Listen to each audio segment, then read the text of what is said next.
오늘 시편은 소사님 에두세에 맞춘 그러한 노래다, 아삽의 시다, 이렇게 표제가 있습니다. 시편 60편에 보면 또 수산의 도시라 비슷한 그런 말이 나오는데요. 우리가 전에도 살펴보았듯이 이것이 정확하게 무엇인지는 알 수가 없고 백합, 꽃입니다. 그러니까 이 백합을 연상하면서 또 그 속성을 생각하면서 이렇게 생각해도 될 것 같고요. 어떤 리듬이라고 그렇게 생각해도 될 것 같습니다. 그래서 가장 일상적인 어떤 사물 이런 것을 들어서 어떤 음조 이런 것을 이렇게 표현하는 그 방법이라고 볼 수 있겠습니다. 오늘 시편은 아름다운 그러한 우리에게 익숙한 두 가지, 금방 읽어보면 눈에 띄는 것이 1절에서 7절까지는 양이라는 그러한 개념, 이스라엘 백성은 양이요, 또 하나님은 인도하시는 목자다 1절에 보면. 그래서 양이고 우리는 양이고 또 이스라엘 백성은 양이고 하나님은 이스라엘의 목자다, 그렇게 1절에서 7절까지 우리가 하나의 뚜렷한 그러한 은유가 나와 있습니다. 그리고 8절에서부터 19절까지는 한 포도나무를 애굽에 가져다가 심었다. 누가 봐도 뚜렷한 역사적 사건, 바로 출애굽시켜서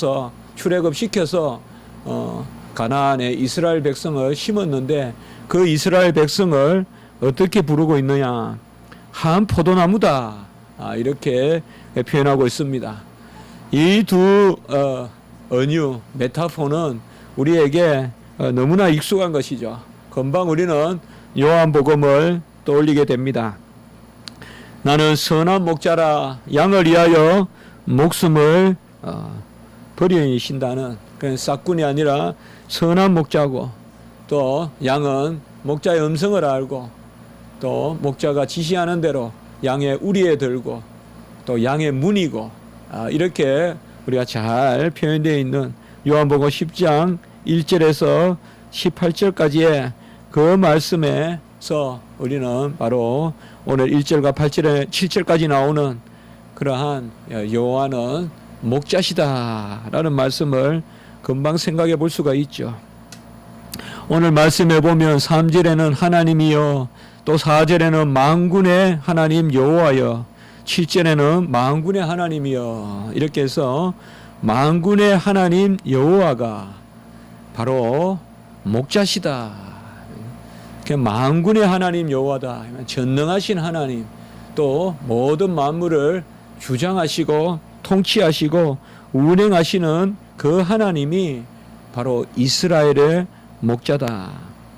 요한복음 10장에서는 예수님이 목자로, 그렇게 선한 목자로 등장하지만은 결국 삼위일체 하나님이시니까 여기에서 말하는 하나님, 그 엘로힘, 또 전능하신 하나님, 그러한 능력의 하나님, 그 차딕, 바로 의로우신 하나님, 또 이러한 하나님, 이게 이제 요한복음에는 그러한 예수님으로 표현되어 있다고 보면 전혀 우리가 주체가 다르다라고 볼 바는 아니죠. 여기서는 시편에서는 좀 더 하나님, 엘로힘으로 표현되고, 어떤 주석자들은 아예 이 하나님을 예수님으로 읽어야 된다, 이렇게 아주 구속사적 그런 해석을 하는 경우도 많고, 루터의 주석이나 이런 데 보면 거의 예외 없이 이런 하나님을 그냥 예수님으로 그렇게 예표적으로 많이 설명하는 경우가 있습니다.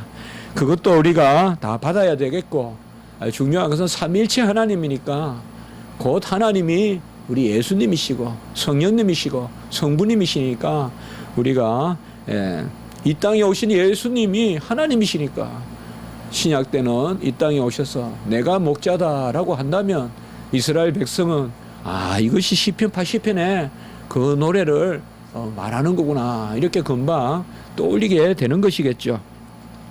그리고 후반부에는 우리가 알다시피 요한복음 15장에 보면, 요한복음 15장은 바로 마가 다락방에 유언과 같은 말씀 중에 들어있는 거 아닙니까? 14, 15, 16장.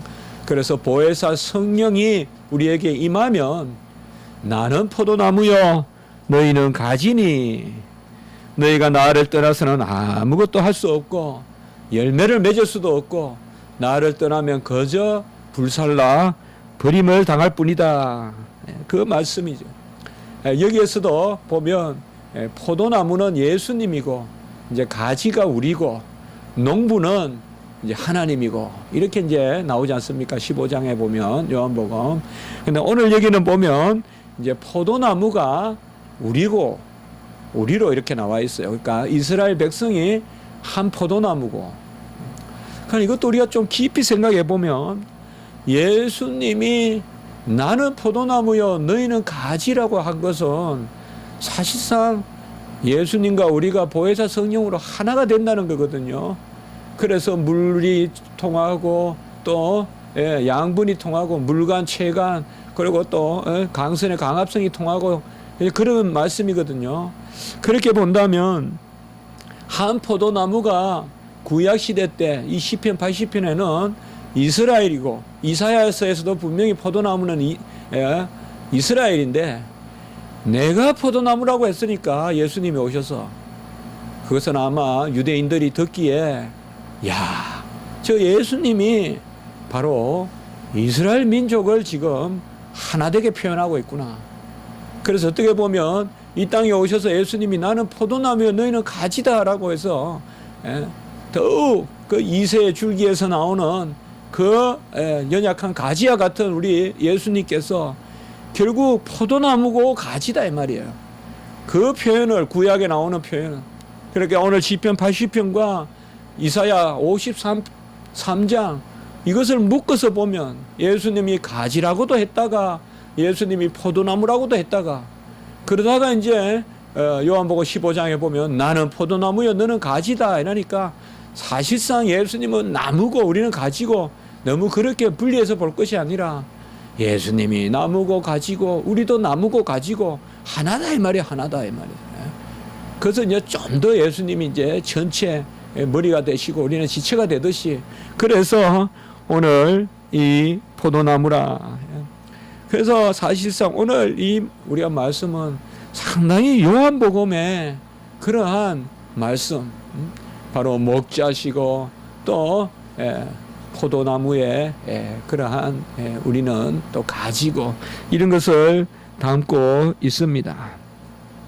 요한복음은 이 두 비유를 통하여서 성도가 그리스도에게 속하고 하나님께 속한다는 것을 말하고 있고 그리고 성도는 그리스도의 음성을 듣고 또 그리스도는 성도의 음성을 듣고 그리고 그리스도로부터 모든 것을 받지 못하면 열매를 맺지 못할 뿐만 아니라 죽어 살라져서 그냥 사라지고 마는 그리고 그리스도와 함께하면 열매를 맺는 이것이 우리가 요한복음에서 볼 수 있다면 오늘 이 시편 80편은 전체적으로 애통하는 노래거든요.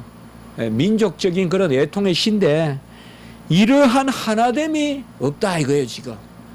이걸 지금 이 시편 기자는 슬퍼하면서 노래하고 그 하나됨을 회복해 달라고 노래하는 것이 오늘 바로 시편입니다. 그래서 주님이 오셔서 너희가 내 안에 내가 너희 안에 함께 있지 않으면 너희들이 그저 죽어버리고 열매도 없고 또 목자의 음성을 듣지 못하니 꼴도 먹지 못하고 그러한 상태가 바로 지금 이스라엘의 오늘 상태다. 그것을 주여 불쌍히 여기시고 회복시켜 주시옵소서. 이것이 오늘 시편의 주제가 되는 것입니다. 먼저 우리가 1절과 7절에서는 하나님은 목자시고 그의 백성은 양인데 이 목자와 양의 관계가 삐뚤어져 있다. 왜? 바로 이스라엘 백성의 죄 때문에 온전하게 되지 못하고 있다. 그래서 4절에서 6절까지에 보면 특별히 비참함을 이야기하고 있습니다.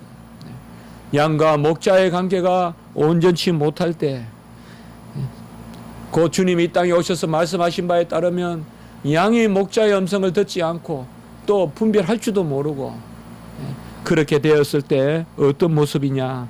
4절에는 보면 바로 가장 비참한 것을 기도에 대해서 노하신다.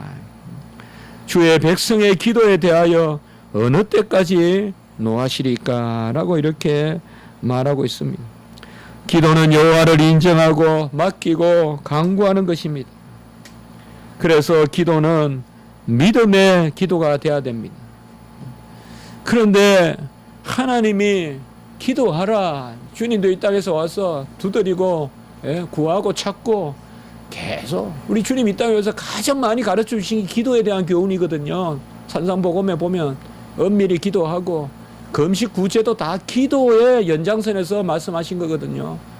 기도를 그렇게 원하시는 하나님이 기도하면 오히려 노하시겠다. 이게 완전히 삐뚤어진 거다 이 말이에요.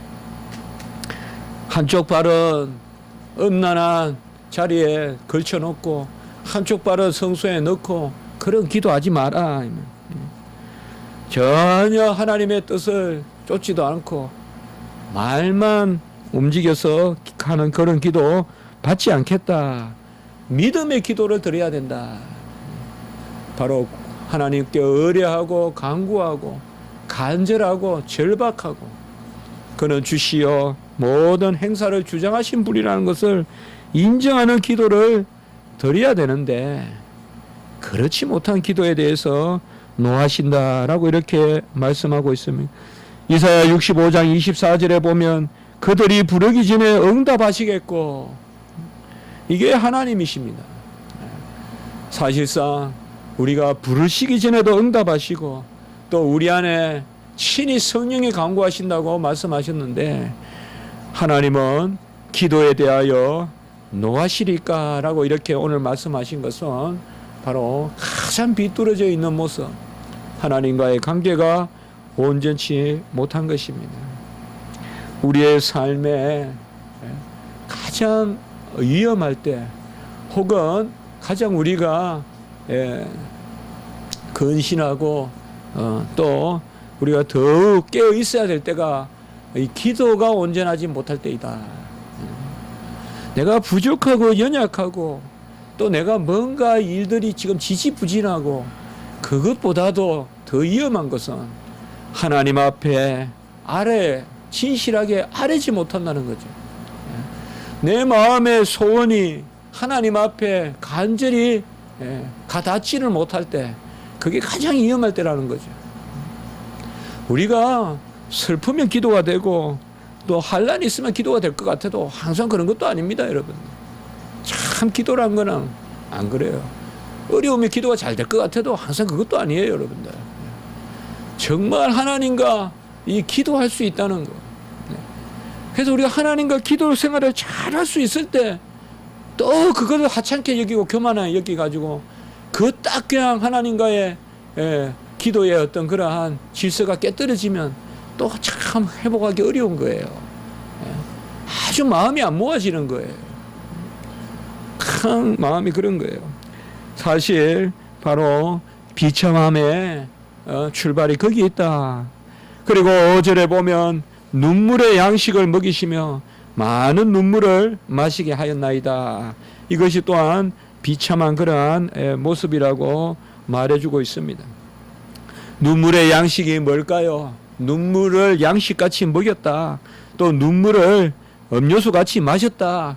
그렇게 우리가 생각해도 되겠고, 그리고 싹 다 그냥 가꾸어 놓으면 이방 외국에서 싹 다 가져가니까 눈물 흘리면서 이상만 주워 먹는 그러한 백성들, 하나님이 부유하게 주시고 조금만 땀을 흘리면 왕성하게 주셔서 그 추수에 참여했던 민족들이 이제는 그저 이삭이나 죽고 있고 싹 다 거두어가고 미디안에 가서 거두어가고 싹 다 거두어가면 그저 남은 것이나 그냥 땅에 떨어진 포도나 줍는 그러한 눈물의 양식, 그렇게 봐도 되겠고요. 우리의 삶에 또한 하나님이 나를 떠나서 그 하나님을 아무리 찾아도 보이지 않는 그러한 눈물의 양식이라고도 볼 수가 있겠습니다. 오늘 여하튼 여기 5절의 눈물의 양식은 그저 긍정적인 그런 것이 아닙니다. 하나님을 떠나 있고 이 징계의 눈물이에요. 어떻게 보면 너무 고통스러워서 정말 아주 이를 갈면서 고통의 눈물을 흘리면서 양식을 먹는 이것이 바로 모습입니다. 우리가 살면서 여러 종류의 눈물을 흘리지만은 항상 우리가 기쁨의 눈물도 있고 슬픔의 눈물도 있고 고통의 눈물도 있고 환난의 눈물도 있습니다만은 가장 귀한 눈물은 바로 하나님 앞에 의지하는 눈물입니다. 하나님 앞에 의지하는 눈물은 고통도 아니고 기쁨도 아니지만은 하나님과 우리 안에 딱 하나가 되는 그야말로 하나님이 계심으로 하나님 앞에 우리가 올려드리는 나의 나됨으로 하나님의 하나님이심으로 우리가 하나님 앞에 감사하고 또 그 가운데서 나의 빈궁함이 보이고 연약함이 보여서 하나님 앞에 쏟는 그러한 눈물입니다. 세 번째, 이스라엘 백성이 얼마나 공고한가. 이웃에게 다툼거리가 되고 원수들이 서로 비웃나이다 라고 이렇게 말하고 있습니다. 여러분, 우리는 화목해 하는 그러한 권세를 주셨습니다. 화목하게 하는 직분을 주었다고 했습니다. 이웃에게 다툼거리가 된다는 말은 한마디로 아브라함에게 주셨던 복의 근원이 되지 못한다는 거예요. 아브라함을 축복하면 내가 축복하고 아브라함을 저주하면 내가 저주하는 이것이 바로 이스라엘 백성에게 주신 복이거든요. 기독교인들을 가까이 하면 내가 모든 것이 형통하고 기독교인들을 멀리하면 나에게 어려움이 있다. 이것이 복인데 말이죠. 그게 아니라 기독교인들을 가까이 하면 오히려 분쟁이 생기고 기독교인들을 가까이 하면 오히려 혼돈이 오고 이것이 바로 징계다 이 말이에요. 오늘날 우리 기독교인들이 이 세상에서 화목의 거리가 되는지 우리가 한번 생각해 볼 일입니다. 우리가 다툼거리가 된다는 것은 조롱거리가 된다는 것과 똑같은 말이에요. 기독교는 성도들은 고난을 당하여서 세상을 향하여 저주를 선포한 적이 없어요. 우리는 세상을 향하여 샬롬을 선포한 거지 착각하시면 안 돼요. 심판은 하늘에서 하시는 것이지 땅에서 심판하는 거 아니에요. 성도들이 안 믿는 사람들 정죄하고 그게 강한 기독교가 아니에요. 기독교가 흥황했을 때는 화평의 도구가 돼야 돼요. 화목해 하는 직분을 감당한 거예요. 우리는 죽고 순교하지만은 세상은 우리로 말미암아 화목해 되는 역사가 있었던 거예요. 세상이 기독교인들로 말미암아 쪼개지고 시험 들고 기독교인들로 말미암아 어려움을 겪는 그것은 기독교인들의 어떤 특권 아니에요. 그들은 죄에 거하고 우리는 선에 속함으로 우리가 나타나면 그들은 떨고 두려워하고 그래서 세상에 분쟁이 있고 그게 주님이 이 땅에 검을 주러 오셨다는 표현이 아니에요. 검을 주러 오셨다는 것은 사탄의 불화를 물리치시기 위해서 화평을 주신다는 뜻이지 세상을 분쟁을 일으킨다는 건 아니에요. 사탄의 나라의 분쟁을 일으켜서 검을 주신다는 거지 그게 주님이 오신 거라는 거예요. 여러분, 우리는 어쨌든 하나님 앞에서 화평의 도구가 되어야 됩니다. 이것이 바로 이스라엘 백성들의 모습입니다. 기도하면 하나님이 노하세요. 기도하는데 왜 노할까요? 한마디로 형식적인 기도를 드리는 거예요. 한마디로 하나님이 받을 수 없는 기도를 드리는 거예요. 전혀 마음의 중심이 움직이지 않는 그러한 기도를 드린단 말이에요. 속죄제를 드리면서도 그 마음은 여전히 더 더러운 것을 추구하면서 속죄제를 드리고 있다. 그래서 기도가 오히려 하나님을 노하시게 하는 거리가 되어버립니다. 우리가 이럴 리가 있겠습니까마는 그래도 우리는 근신해야 되겠죠. 항상 조심해야 되겠죠. 정말 아주 소박하게라도 아무리 드러내놓고 안 하더라도 조용하게 은밀히 1분이라도 10분이라도 한순간이라도 하나님과의 이 기도에 연결이 돼 있어야 된다. 하나님과의 기도에 연결이 돼 있어야 된다. 그것이 바로 가장 중요한 것이다. 이러한 가운데 간구를 드리고 있습니다. 1절에서 쭉 이어지는 간구에 보면 귀를 기울이시고 빛을 비추소서라고 이렇게 말합니다. 그룹 사이에 자정하신 이여. 그룹 사이에 자정했다. 이 말은 하늘에 계시는 하나님이라는 말이 아니고 이 땅의 성소에 임하신 분이라는 뜻입니다. 그래서 이 땅의 성소에 임하신 그러한 하나님이시여. 귀를 기울이시고 빛을 비추소서라고 이렇게 말하고 있습니다. 귀를 기울이란 말은 우리의 기도를 들어주시고, 빛을 비추시란 말은 오늘 여기에 보면 여호와의 얼굴을 향하여 주시고 여호와의 얼굴의 강체를 비춰달라는 거예요. 한마디로 귀로 듣고 얼굴로 우리를 좀 봐달라 이 말입니다. 한마디로 그것을 지금 기도하고 있어요. 우리의 기도를 들어주시고 여호와의 얼굴을 우리를 향하여 주시옵소서. 주의 얼굴의 강체를 비추어 주시옵소서 라고 이렇게 말하고 있습니다. 민수기 6장 25절 26절에 보면 여호와는 그의 얼굴을 내게 비치사 은혜를 주시고 그 얼굴을 내게로 향하여 드사 평강 주시기를 원하노라. 바로 그겁니다. 그의 얼굴과 그의 얼굴의 빛을 내게로 향하여 주시옵소서라고 이렇게 기도하고 있습니다. 이 빛이 이제 이 땅에 오셨잖아요. 예수 그리스도시잖아요. 그래서 길이요 진리요 빛이다. 요한복음에 계속 나오는 것입니다. 우리는 이렇게 우리는 우리 안에 빛으로 오셨죠. 주님께서. 그래서 빛의 자녀죠. 빛이 내 안에 임하고. 그래서 이사야에서도 보면 이제 예수님이 오시는 그 후반부의 말씀에는 바로 빛으로 우리가 빛의 자녀로 삼으려고 오신 것이죠. 고린도후서 4장 6절에도 보면 예수 그리스도의 얼굴에 있는 하나님의 영광을 아는 빛을 우리에게 비추어 주소서라고 이렇게 말하고 있죠. 우리는 항상 기도할 때 빛을 채워달라고 기도하십시오. 그게 치유의 손길입니다. 치유의 강선이라 그러잖아요. 말라기서에 빛이 꽉 차서 어둠을 몰아내주면 그게 건강한 것이고 그게 질병이 낫는 것이에요. 빛이 그냥 싹 온전케 하는 거예요. 죽은 것은 살리고 죽을 것은 죽이고 살 것은 살리고 그게 바로 빛이 하는 일이에요. 죽을 것은 아예 죽여버려요. 그냥 썩혀버려요. 빛이 임하면 죽을 건 아예 죽여버려요. 살 것은 살려요.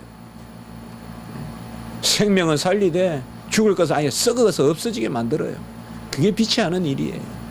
그래서 빛을 비추어 구원하여 주소서라고 이렇게 이야기합니다. 우리 빛이 있어야 돼요. 빛의 자녀예요. 빛이 내 안에 역사해야 돼요. 그래야 성도의 삶이 정결하고 그 다음에 가볍고 소망이 있고 이 지상의 것이 이 지상에 엎드린 것이 그늘에 속한 것이 아니라 위의 것을 바라보고 그것이 오늘 바로 기도입니다. 지금 눈물의 양식을 먹고 눈물을 음료수 마시듯이 마시더라도 주여 나에게 얼굴을 향하여 주시고 주의 얼굴에 강체를 비추어 주셔서 우리를 구원을 얻게 하소서. 구원을 얻게 하소서. 3번이나 구원이란 말이 나옵니다. 바로 예수와 예수란 뜻이에요. 이게 바로 신약으로 말하는 구원. 구원을 비추어 구원을 얻게 하소서. 우리가 3절에 보면 주의 얼굴빛을 비추사 우리가 구원을 얻게 하소서. 같이 합니다. 주의 얼굴빛을 비추사 우리가 구원을 얻게 하소서. 예수와 바로 구원, 도움, 해방. 우리가 시편에서 말하는 이 구원의, 시편의 구원의 개념이 가장 많이 나와요. 이 단어가 시편에서, 구약에서. 시편의 이 구원의 단어가 뭘까요? 이것은 생명의 구원일 뿐만 아니라 전체적인 구원을 의미해요. 시편에서 말하는 구원은 우리의 삶을 거듭나게, 또 삶에 거룩하게, 또 죄의 굴레로부터 해방시켜 주시고, 이것이 바로 오늘 앞부분이에요. 목자이신 양에게, 목자이신 하나님께 양이 온전히 붙었어. 양이가 엄매하면서 목자를 따라다니면 그 목자는 얼굴을 향하여 주는, 양이 엄매하고 울면 목자가 바라보잖아요. 그 모습이에요. 바로 귀를 기울이소서, 얼굴의 강체를 내게를 향하여 주소서. 양이 엄매하고 울면 나를 살펴주소서. 그래서 빛으로 임하여 주소서. 그것이 바로 오늘 시편의 앞부분의 노래입니다. 우리도 이 빛을 달라고 기도하셔야 돼요. 빛이 내 안에 가득 차야 돼요. 그러면 삶을 이겨요. 어둠을 이겨요. 힘이 나요. 소망이 생겨요. 길이 보여요. 빛을 달라고 기도해야 돼요. 온갖 엄지양지가 여기 군지 붙어 있으면 안 돼요. 광명한 빛의 자녀같이 돼야 돼요. 어둠이 없어야 돼요. 우리 하나님은 회전하는 그림자도 없다고 했는데 우리 자녀들도 그러한 어둠이 있으면 안 돼요. 아주 강명한 그 빛 가운데 있게 해달라. 그건 다른 게 없어요. 우리가 지금 빛의 공장이 될 수도 없고 스스로 우리 빛을 만들 수도 없어요. 세례 요한도 빛의 증인이라 했으니 우리는 비춰야 돼. 이 땅에 오신 주님께서도 그의 얼굴에 있는 하나님의 영광을 아는 빛이라 했으니 아들도 하나님께 빛을 받았다. 그렇게 자신을 낮추셨다면 우리는 하나님의 빛을 받으면 돼요. 아무것도 없을 때요. 먹을 것도 없고 마실 것도 없고 힘도 없고 돕는 사람도 없고 그럴 때 우리는 빛을 구해야 돼요. 빛만 있으면 물을 안 마셔도 내 안에 빛이 역사하면 힘이 나요. 팔에도 힘이 나고 다리에도 힘이 나요. 막 뛰어가요. 그것이 바로 여호와께서 우리에게 주시는 빛이에요. 어둠이 우리를 아주 뒤처지게 만들고 끌어당기고 무기력하게 만들고 뭘 못하게 만들고. 같이 합니다. 주에 속한 자는 육체로 나아가는 것이 아니라 강명한 빛으로 나아간다. 우리는 빛으로 나아가는 것입니다. 후반부에서는 포도나무를 애굽에서 가져다가 심었다라고 이렇게 말합니다. 애굽에서 가졌다가 한 포도나무를 심었는데 이 포도나무는 이사야 5장 2절에 가보면 극상품 포도나무라고 했어요. 극상품 포도나무. 상품이 아니라 극상품. 최고의 상품 포도나무를 심었어요. 이스라엘 백성이 상품일까요? 아니죠. 하나님이 이스라엘 백성을 극상품으로 여겨주신 것이죠. 그런데 너희가 덜 포도를 맺으면 어찌미뇨. 극상품을 심었어요. 그런데 덜 포도를 맺었어요. 포도도 작고 먹어도 맛도 없고 그냥 생기다 만 포도, 그 덜 포도를 맺힘이 어찌미뇨. 오늘 9절부터 12절까지 보십시오.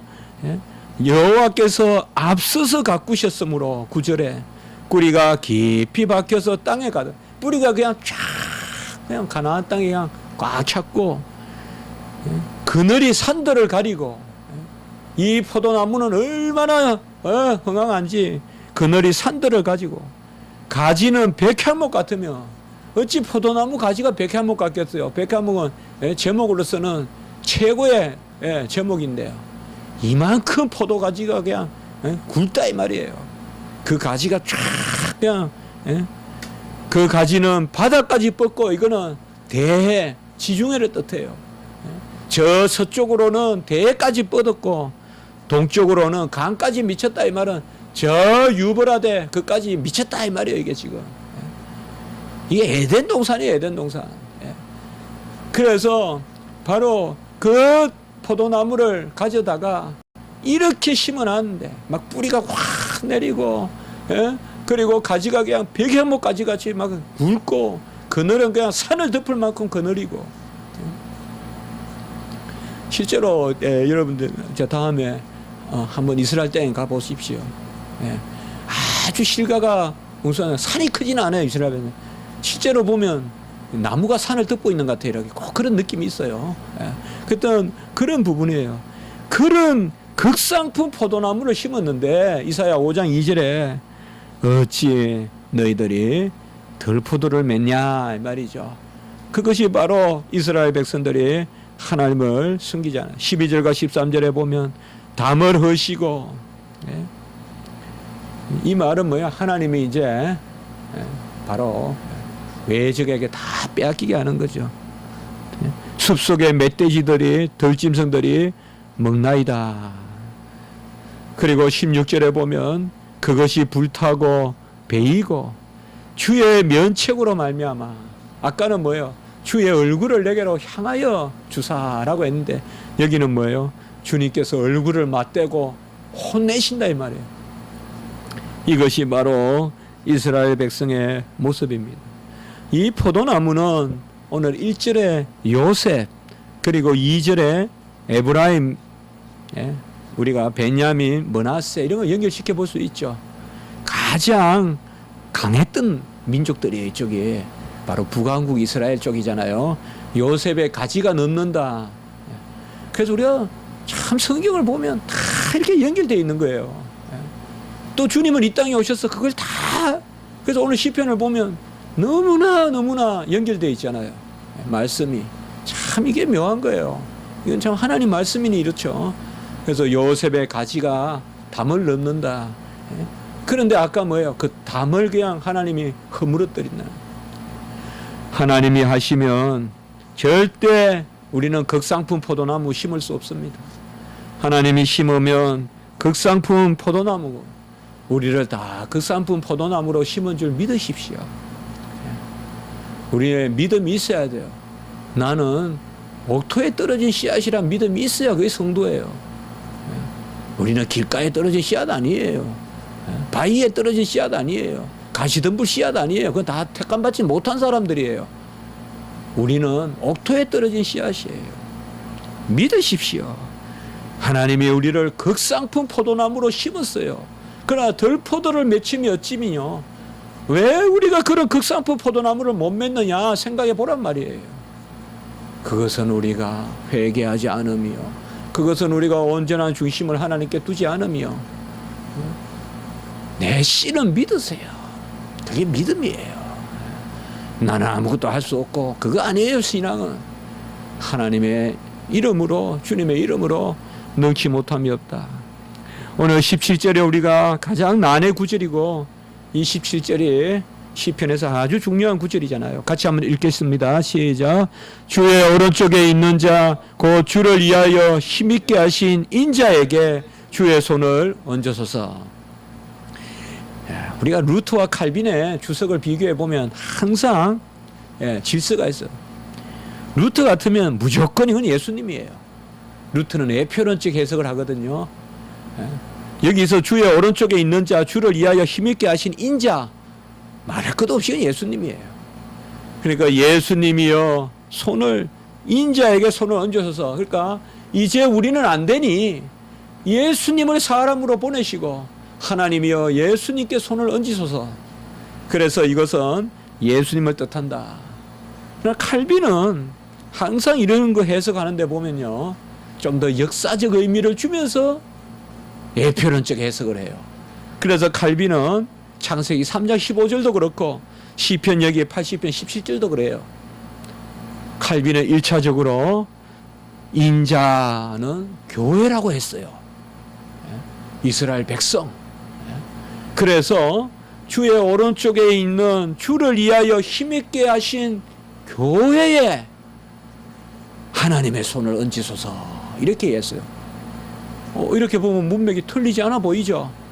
바로 이스라엘 백성이 지금 이 지경이니 그 하나님의 사람의 아들 인자가 무엇이간데 하는 그 인자 사람의 아들이 인자 그에게 손을 얹으소서 교회에 손을 얹으소서 이렇게 1차적인 해석을 해요.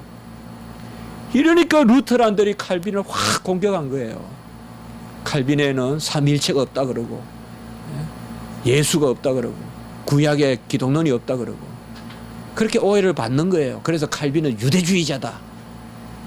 그게 바로 칼빈 유대주의자라는 그게 기원이 여기서 나오는 거예요. 시편 이런 거 해석하면서 칼빈은 왜 이것을 그리스도로 해야지. 우리도 이걸 누가 열이면 열 다 그리스도로 해석하겠죠. 그러나 칼빈은 그리스도로 보지만은 끝까지 역사적인 의미를 추구해 봐야 된다는 거예요. 그게 바로 우리 개혁주의의 성경 해석이에요. 역사적이면서 문자적이면서 영적, 신학적으로 해석해라. 바로 신학적, 영적 의미는 예수님이시고 여기를 교회라고 한다면 결국 교회의 머리는 예수님이시잖아요. 그렇게 보는 거예요. 그러니까 칼빈은 이 문맥을 역사적인 문맥으로 먼저 해석하고 그러면 뭐예요? 바로 이러한 주의 백성들 1절에 나오는 목자이신 하나님이 이끄시는 양과 같은 이 교회 구약의 교회 곧 이스라엘 백성들에게 주의 손을 얹어소서. 그러면 이 교회에 어떻게 주의 손을 얹어요? 예수님을 통하여서 얹이죠. 이게 항상 칼빈이 많이 해석하는 방법이에요. 우리가 구약을 읽을 때 너무 금방금방 쉽게 그리스도를 너무 쉽게 우리 철저하게 그리스도를 찾아야 되지만 너무 쉽게 그렇게 하다 보면 세대주의가 돼버리는 거예요. 역사 해석을 안 하고 자꾸 영적인 해석만 하다 보면 오늘 그것을 우리가 한번 기억하고요. 이제 한번 결론을 내보면 바로 하나님 앞에서 우리는 양과 같고 가지와 같다. 이미 포도나무를 우리라고 불러줬으니 예수님이 포도나무라고 했으니 여기에는 보면 예수님과 우리가 하나가 되고 그래서 얼굴빛을 향하여 주시고 빛을 우리에게 비추어 달라. 기도하십시오. 구하십시오. 기도 가운데 온전하십시오. 하나님 앞에 기도하고 있거든 걱정하지 마십시오. 기도 안 되는 것을 걱정하십시오. 기도하고 있거든 걱정하지 마십시오. 하나님 앞에 내어놓으십시오. 연약한 자의 음성도 들으실 것입니다. 유창하게 구하지 못해도 뭔가 우리가 알파 오메가가 아니지 않습니까? 우리가 처음과 끝을 다 알아 구하는 거 아니지 않습니까? 하나님 앞에 구하시면 양이 음매하고 울면 목자가 그 얼굴의 빛을 향하여 주시듯이 우리도 구하고 우리는 가짐으로 내가 애써서 양분을 만드는 것이 아니라 포도나무가 우리에게 양분을 내려주신다는 것을 기억하시면서 하나님 앞에 구하고 맡기고 이번 주의 설교와 같이 먼저 나를 정결하게 하는 그러한 일들을 우리가 했으면 좋겠습니다.